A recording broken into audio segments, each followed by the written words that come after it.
sa baba ng message mo. Mag-selfie ka naman o kahit sticker lang. Miss na miss ko na ang ating kulitan.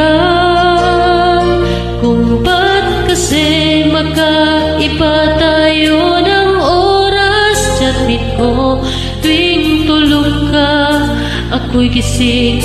Ano ba naman ito? Konting oras lang na makapagkwento